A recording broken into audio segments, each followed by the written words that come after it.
Hi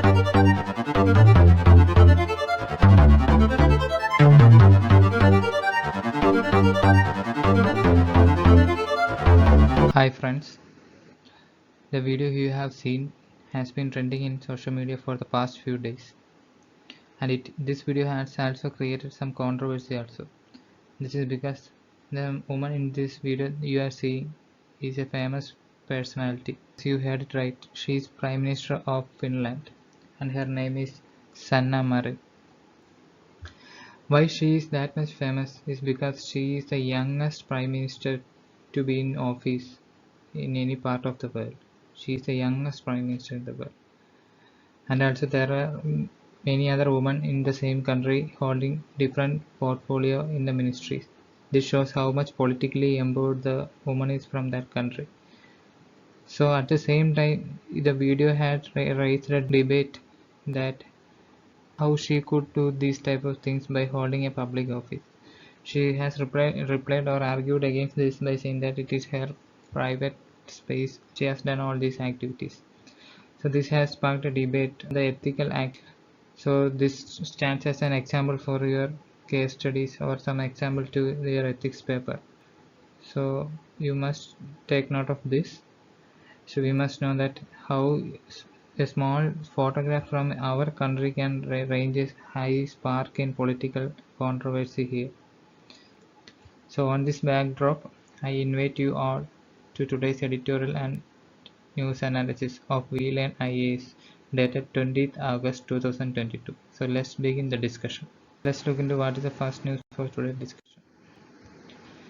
So the first news for today's discussion is about the remission given to the Gujarat riot convicts. So author is saying that this is an injustice given in the form of an exceptionalism. So let's look into what the issue all about and what's the case all about. So what is the contest? The contest is that an 11 convicts in the Bilkis Bano Case of 2002 riots walked out of jail as Gujarat government has allowed their release under its remission policy. That is, Gujarat government has given remission to 11 convicts who was convicted in the Bilkis Bano, which is a case as a part of Gujarat riot. So this case, which was part of Gujarat riot, was held up by Maharashtra court at that time. Later these were convicted, and those who was convicted were given life imprisonment, that means 15 years and above.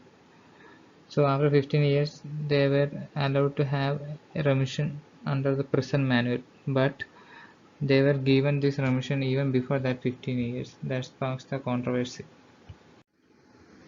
So on this backdrop, we must know about what are the laws which are available as a part of remission. The first and foremost provision is under the Constitution itself, which is Article 72 and 161 of Constitution. It gives both President and Governor the power to pardon, suspend, remit or commute the sentence passed by the courts. So you must be clearly aware about these terms like suspend, remit, commute and pardon. This is nothing but a relative change in the degree of imprisonment. That means the imprisonment given or number of time you have to spend the imprisonment, that change. We have already discussed in previous slide discussion. Please check on that. Then another provision is given by section 432 of CRPC. That means the Criminal Procedure Code section 432 also gives about the remissions to be given. Then these prisoners also remitted on the birth and death anniversary of prominent leaders. Certain prisoners are also given a chance by luck to get remitted. So these are the provisions that are available for remission. Then what are the grounds on which remissions can be given? So on what grounds these remissions have to be given? First of all, a sentence review board will be set up, and they exercise their power under which section 432 of CRPC. And the Supreme Court held that states cannot exercise the power of remission arbitrarily, but they have to follow the process of due process. This due process is nothing but it said that the decision that we have taken must be based on pure facts, and also principle of natural justice must be followed. That means you must hear the facts from both sides and reach to a very logical conclusion. So this is what due process is all about. And other factors that are considered for granting permissions are, first of all, seriousness of crime, whether it is a petty crime or a very seriousness nature of crime. The status of the co-accused. I mean, those who are co-accused, what is their current status, whether they are remitted or not. That is also checked into. Then conduct in jail, then how they have been in jail or whether they have reformed in jail. That this will be checked in. Then another ground is in the famous judgment in Lexman Naskar and Union of India 2000 case. In this case, Supreme Court itself has given 5 grounds on which remission is to be considered. The first one is whether the offence is an individual act of crime that does not affect the society. That means certain crime will be done maybe on a mistake basis. That means has done by a chance, or some do this with a personal feud. So they will look into whether this offence have any further impact on society or not. Then next is whether there is a chance that it will be repeated in future. That they will also look into whether this individual, if remitted, will repeat this crime in future or not. That whether the convict has lost the potentiality to commit crime. This is when looked at whether they have been reformed or not in jail. Then whether any purpose is being served in keeping the convict in prison. That means the purpose of keeping the convict in prison has been served or not is also looked up. Then socio-economic condition of convict's family. Apart from that, the jail manual has provision for remission for good behavior of the convicts. So, however, there is exception that convicts seeking life sentence are entitled to seek remission only after serving minimum 14 years. This is the main provision. So, what is on the Gujarat case all about? The remission policy of Gujarat in 1992 permitted prisoners to apply for remission on the basis that life imprisonment is an arbitrary or notional figure of 20 years of imprisonment. That means Gujarat government allowed them to allow remission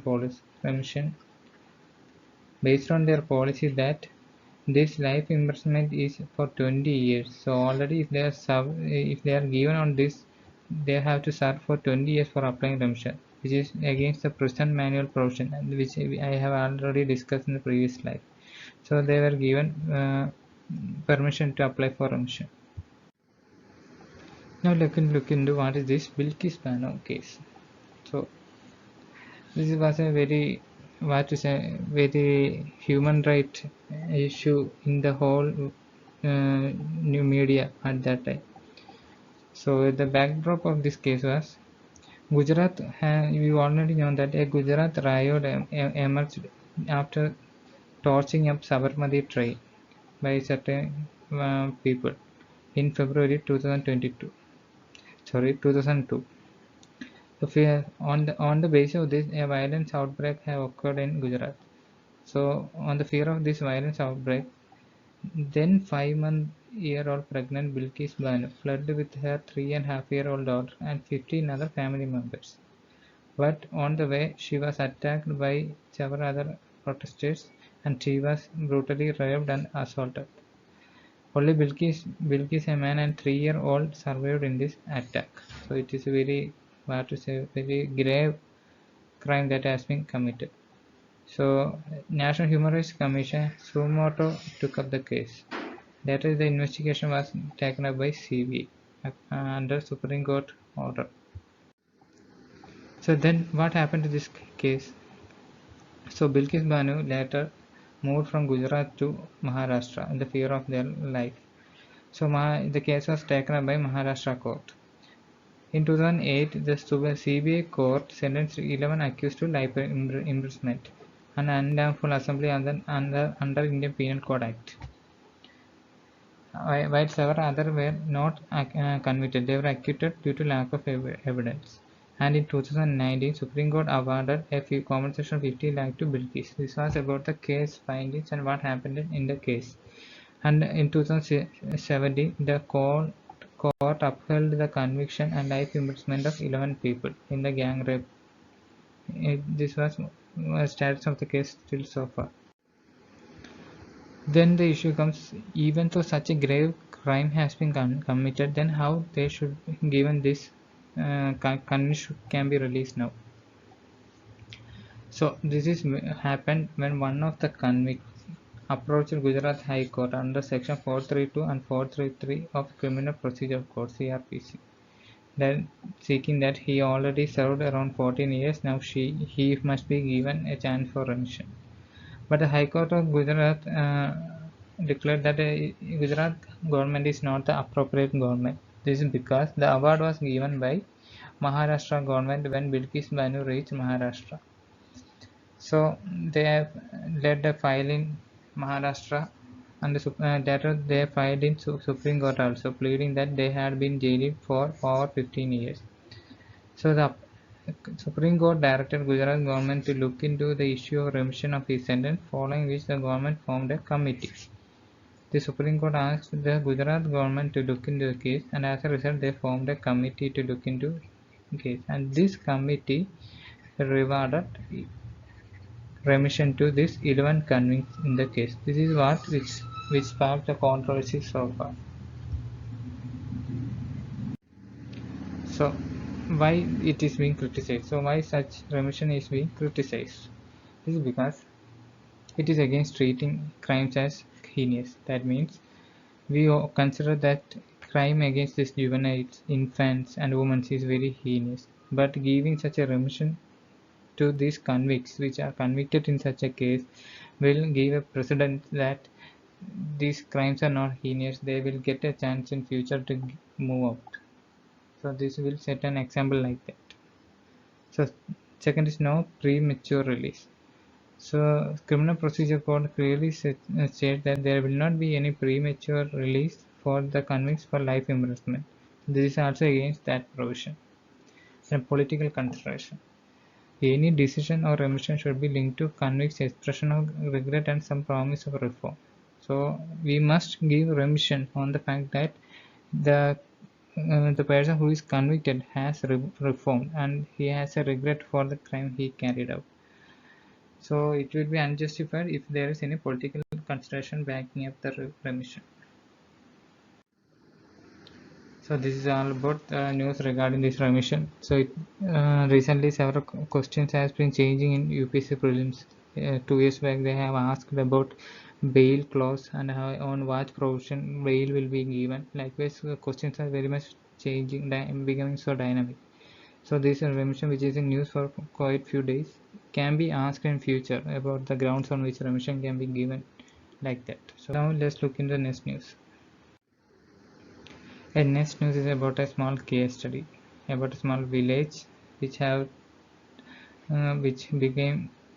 get out of their dark era with the help of solar powered light. Okay, the village is from Tripura. A microgrid solar plant has been installed in this small village in Tripura, where Kovai district of Tripura, which have helped it to move out the village from dark ages with the help of the solar power. So this is Tripura, this is the capital Agartala and Kovai. So this is a small case study. We can add on this case study on the importance of renewable energy. Okay. So on this background, just look into what is this solar microgrid. Solar microgrid are integrated network or grids of power. That means there will be a solar panel. There is some other solar panel, some other places. Similarly, in the same locality, there will be several solar panels. and these panels will be connected together to form a single grid operation, so that the power which when become deficient in one place can be acquired from the other place, so they can carry out a whole circulation of power, availability of power and the whole time. So these solar microgrids are integrated networks or grids of power. This is what solar microgrid is all about. So using this energy generated from the sun, the system captures, stores, and distributes clean electricity to entire community. That means with the help of the solar power, they help to capture, they store the energy and distribute it to the entire community in the village.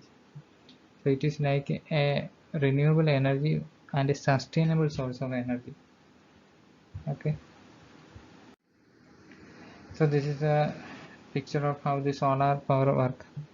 The solar photo panel will capture the energy and it will be converted by AC and DC inverter to the distribution line. From distribution line it is carried out to various use. This is a simple representation of how this solar microgrid performs.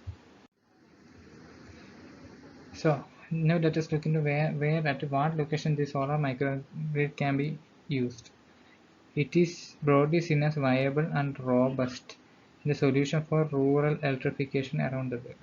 We already know that there is a power divide or electricity divide in our country, especially on urban and rural background. So in order to have a rural electrification to this challenge to be overcome, this solar microgrid is an important answer for that. These systems are most appropriate in remote communities, that is, communities which are not connected with the mainstream societies, remote communities which lack infrastructure. For this reason, they are well suited for communities on small islands. On small islands, especially in an island we have like Andaman and Nicobar, some island in a Ganges part, on Delta part, and also in some places in order to deal with cloudy weather, most systems also have storage capability that allow them to operate through the stretch of sparse sunlight. So when the regions like hilly areas where they have very low sunlight in some part of their time, this integrated grid will help them to capture the energy and use at that time on the deficient time of the year. So this is the main place where the solar microgrid can be appropriately used. So this topic mainly comes to the topic of infrastructure, energy in means. So certain question can be asked like discuss the importance of microgrids in the Indian economy. And another question, microgrid power generation to solve electricity shortage in rural India. So this is a general question, especially asked on Indian economy. You can mainly approach this question based on sectoral approach, how it impacts various sectors, both our primary, secondary, tertiary, and especially human resource sector. And this is a specific question on how rural India, how rural development can be linked to this use of microgrid power. Okay, now let's look into next news for today's discussion. So next news is about an Indian team going to study about ocean diversity. So they are linking a pact known as Ocean Diversity Pact. Why such a pact and what is the significance of such a pact? The key aspect of such agreement is that it decides on the right of companies that can undertake exploration of marine resources.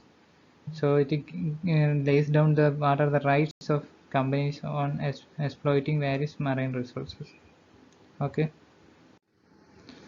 So the key aspect of agreement is deciding on the rights of companies that can undertake exploration of marine resources.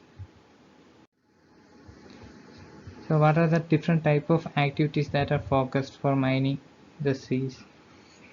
So first and foremost is gas hydrate. That means it is a gas which is of hydrated format. That water content will be there in just a gas. Then precious metals will be there. Other fossil fuel resources are there. And with the advancement of biotechnology and genetic engineering, it has been helping to explore more resources from the ocean bottom. That's why the domain of Indian Ocean region is gaining so much prominence, so much geopolitically important, because it is a storehouse of resource, and also South China Sea, which is also storehouse of resource. With the development of more and more advanced technology like bioprospecting, genetic engineering, etc., more and more resources have been explored in the coming days. So this makes our oceans has a wealth of different type of resource. So what are the updates that are, or what are the changes that has been happening from India's side regarding this resource exploration? The Union Cabinet recently unveiled a policy known as Blue Economy Policy, which is about nearly 4,000 crore spread over 5 years. So it mainly focused on the issue of bioprospecting of deep sea flora and fauna, including microbes. So why such a study is carried out? Such a study will help in sustainable utilization of deep seas. So India, through its flagship project like Blue Economy Policy. Similarly, another project like Deep Ocean Mission is also carried out.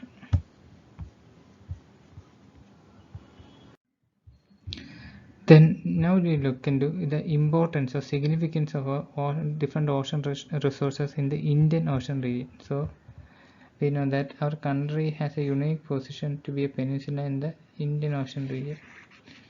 So we must look into what are the different types of resources that are found in this Indian Ocean region. First and foremost, we know fishery.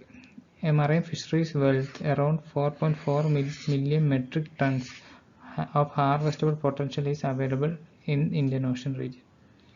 Second aspect is about minerals. So Indian Ocean contains vast amount of minerals like cobalt, zinc, manganese, and rare earth minerals, which is very much important for electronic industries to make smartphones, laptop, and other components, which makes the Make in India initiative more effective, because these are very much essential for the assembling different components within the country, which makes the government's policy of Make in India initiative more affordable. Now, the another aspect why Indian Ocean region gains prominence because of energy resource. The main energy resources that are found in Indian Ocean region are petroleum and gas hydrates. So these are the future. This gas hydrates has been considered as the future fuel for various purposes, industrial purposes. So the availability of gas hydrates in the Indian Ocean region is an important resource that various countries are looking upon.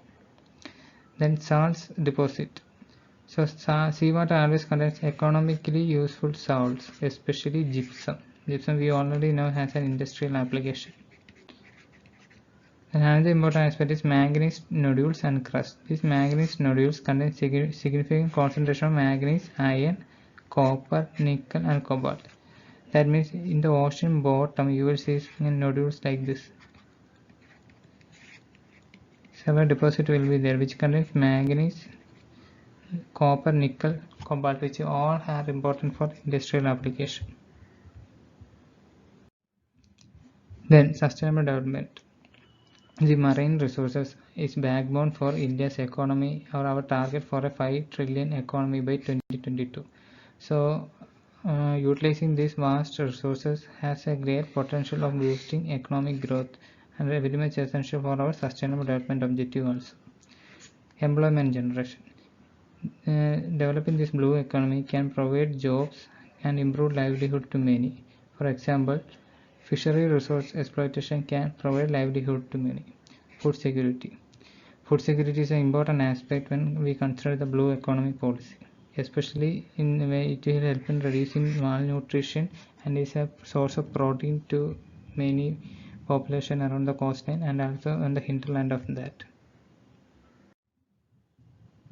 So then what is the importance? So far we have looked into what are different type of minerals. Now we look into the importance that these have on our socio-economic progress. First and foremost, energy security. We all know that a country with such a population pressure always have an energy deficit situation.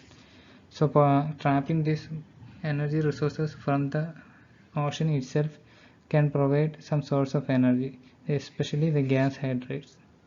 Then efficient transportation and logistics. We already know that India, which is in unique position in the international world trade location, this Indian Ocean has always been an important path for world trade. So developing this blue economy means we have providing so much facilities for our transportation and logistics, which in turn will have better connectivity with world trade route in different parts of the world. Another important aspect is about women empowerment, especially with the development of blue economy. These women will acquire new skills and they will have a greater livelihood opportunity, which will in turn empower women economically, and societal upliftment of women will happen. Climate change. So oceans provide an alternate and more cleaner source of energy. So it will help in mitigating the climate change impact in future. So now let's look into what is the term blue economy all about. So blue economy is the sustainable use of ocean resource. Then ocean development strategies including economic growth, improved livelihood, jobs, and ecosystem health. So blue economy is what? It has mainly 5 components. Okay. First and foremost component is resource. Resource is the first component that is happening in the blue economy. Second is economic growth, and then livelihood opportunities and jobs, ocean ecosystem health, and sustainable development. On these 5 pillars mainly the blue economy policy stands upon. Moreover, it is an inclusive model. That means it will have a bottom-up approach, and development also trickle down to the bottom pyramid of people. So it will lead to inclusion and participation of vulnerable section or social group of our country. It also helps in India achieving and moving ahead in our sustainable development goal SDG 14, life below water. It is a very important aspect. Please take care of it. Which is the SDG goal which look into this blue economy. SDG 14, life below water. Then another important activities connected to blue economy. These all are we discussed earlier. Which are the activities? First is renewable energy. We all know that tidal energy can play an important role, and this blue economy help to extract more and more tidal energy. Fisheries. This fisheries sector is a future market for economic growth and also for nutritional security. So it is an also important contributor from our blue economy policy. Then water transport. We already looked into the importance of enhancing the connectivity, which will further increase both inland and outer transport of our country. Tourism. We already have very good island location within our coastline area, and also we have many coastline states which promote tourism also. So developing this blue economy will in turn promote the tourism in these areas. Climate change. So giving more importance to the resource extracted from the ocean bottoms and enhancing energy from tidal energy and others, this can help in mitigating the climate change because of the reduction in the use of fossil fuels.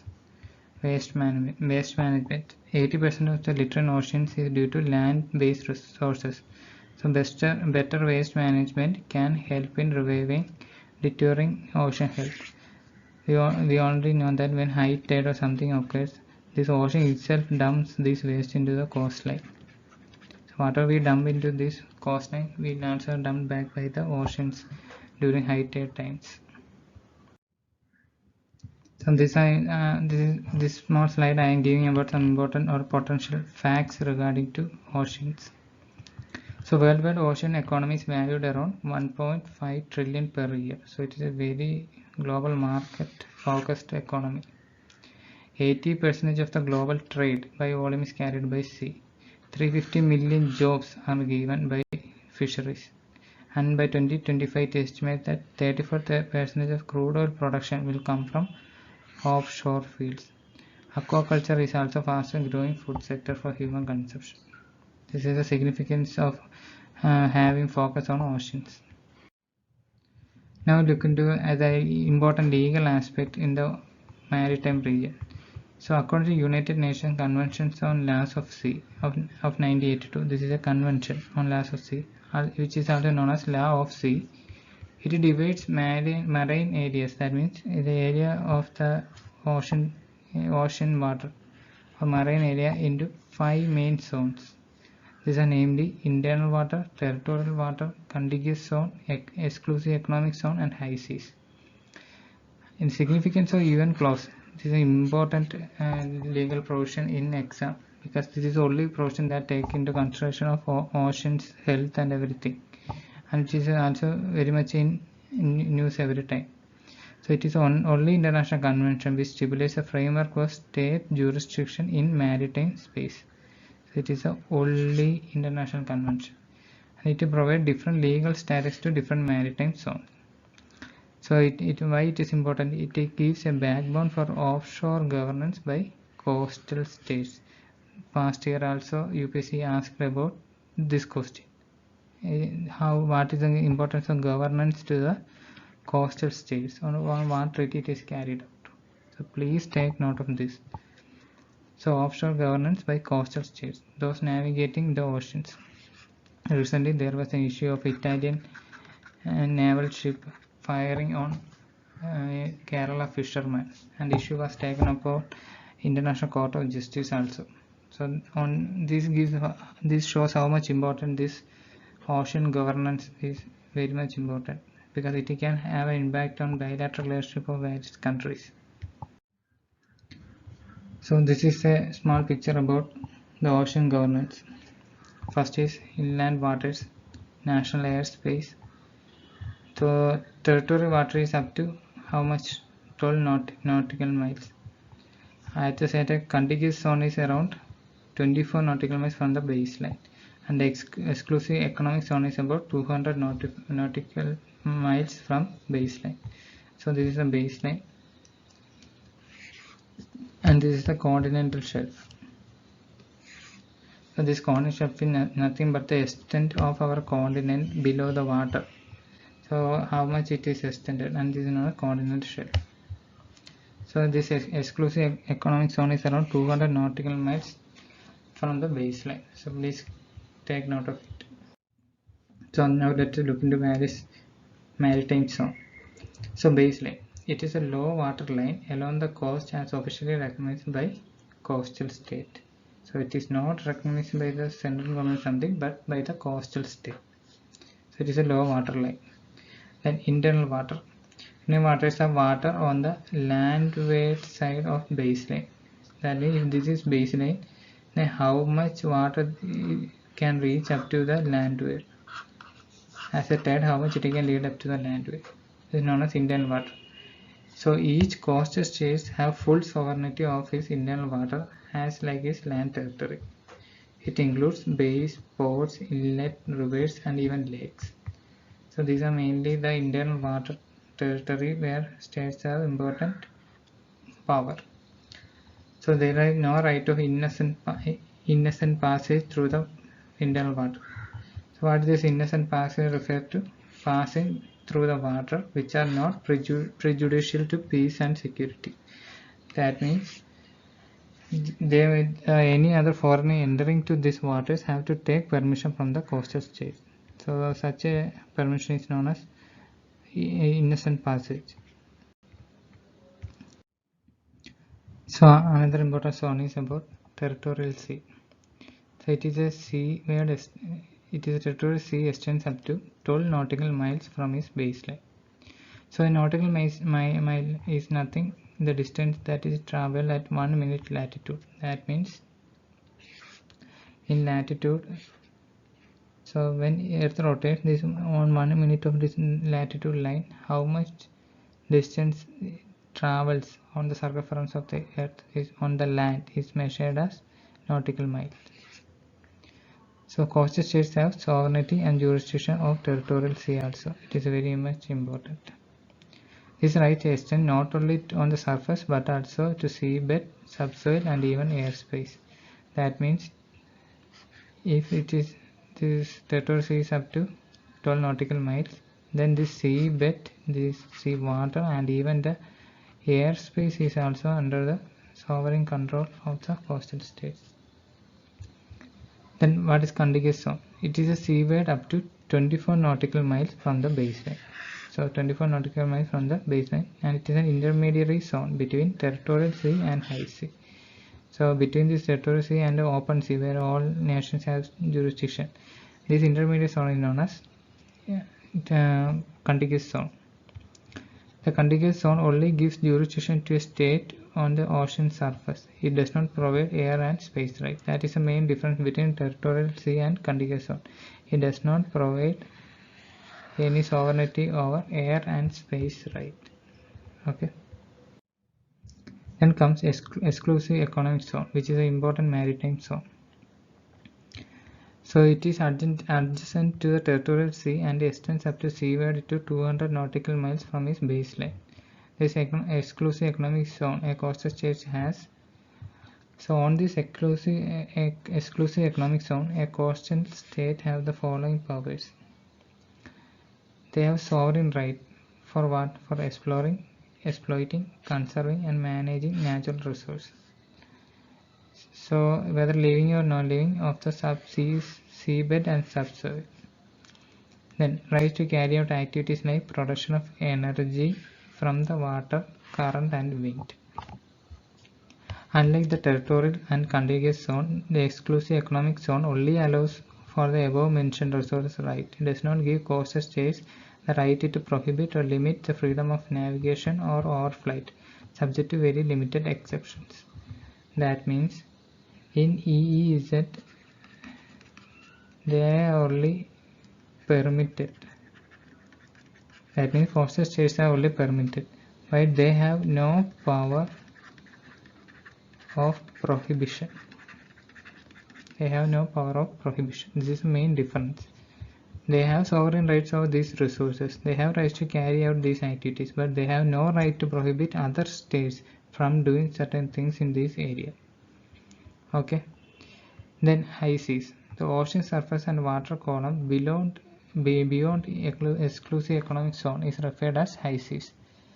So it is considered as common heritage to mankind. That means it is a common wealth to the whole mankind beyond any jurisdiction. So any country can do exploration, everything in this common heritage, especially in the high seas. And let's look into next news for discussion. So next news is about a defense sector news that Amethi unit are set to make AK-2307 rifles. So Russia to send equipment shortly. So recently this defense modernization is an important aspect in the defense sector, and on that this weapon side is very important, where we mainly depend upon technology transfer. Okay, technology transfer from another country.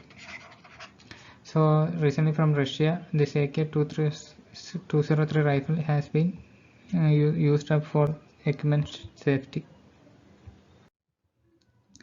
So India and Russia's this defense deal, which is on pipeline, are this nuclear powered submarine known as Akula class, Kamau-K light utility helicopter, AK-2303, which is in the news that we have discussed. Then the Sukhoi aircraft, then another MiG aircraft, then helicopters, likewise, and this air fleet carrier. So this is a major defense deal in the pipeline. So post this Ukraine crisis, there was a shortfall in the defense deal between India and Russia. So India has already ordered for AK-203 assault rifle deal with Russia. So with much more procurement, around 70,000 AK-103 assault rifle, This was also in pipeline between India and Russia till post this Ukraine crisis. So then the question arises, why assault rifle was given in the Defense Day? Because it is the most latest and advanced version of AK-47 rifle, and it is a replacement of already existing one of Indian small arms systems known as INSAS. Why INSAS was replaced? It was not suitable for use in high altitude, so there was a difficulty in using it in high altitude. So it was replaced by AK-203. So what are the strengths of this AK-203? It helps in the robust mechanism and the simplicity of operation, especially in the extreme heat and cold. So it can turn up in both extreme heat and cold. It hold about 30 bullets. It will never get jammed, and it is even effective in sand, soil, and water. They have a high degree of versatility, adjustability, and customizability.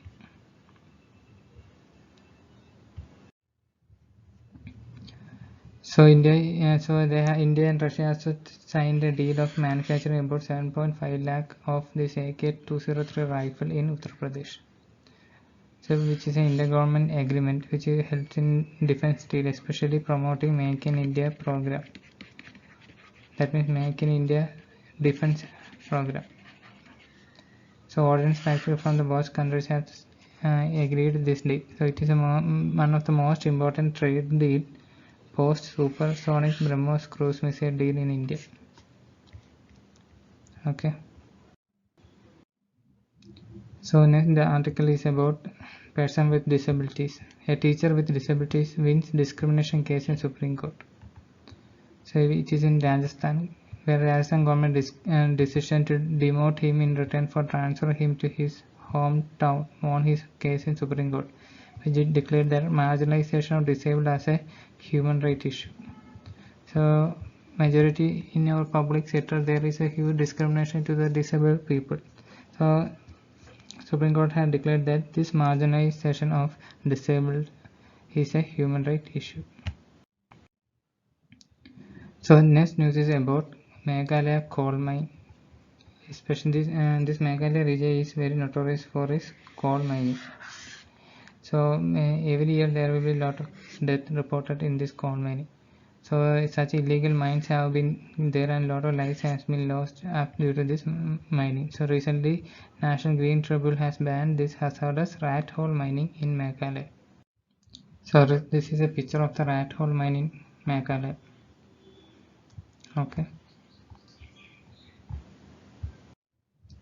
So what is this rat hole mining in Meghalaya? So despite this was banned in 2014 April by National Green Tribunal, it still continues in the state illegally.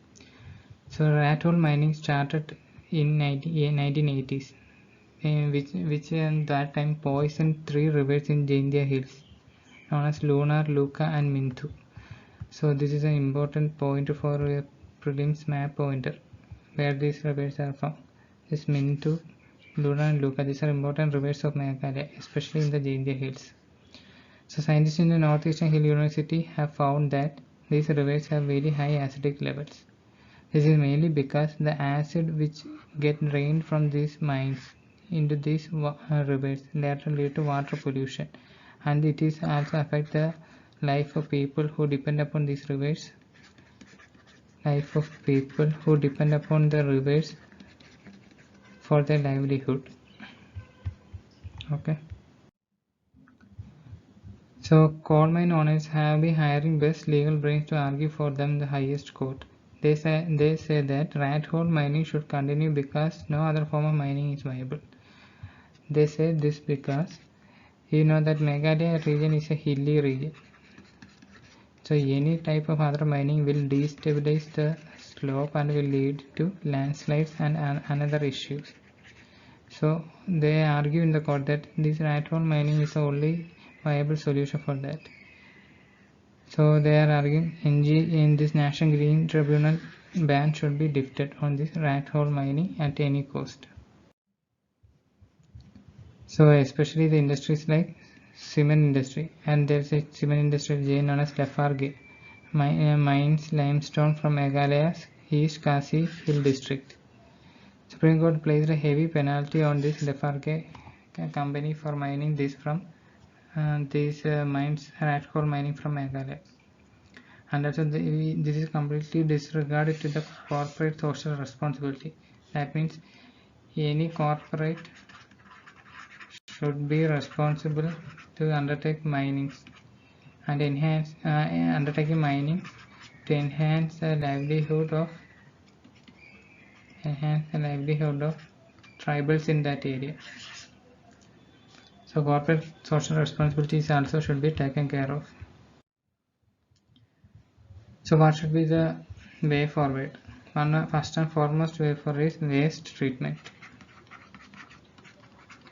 Okay, this acid mine drainage has rendered even agriculture and land use unproductive. So this waste should be proper treated before dumping into these waters and other landfills. So there should be a good environment impact assessment studies before carrying out such action.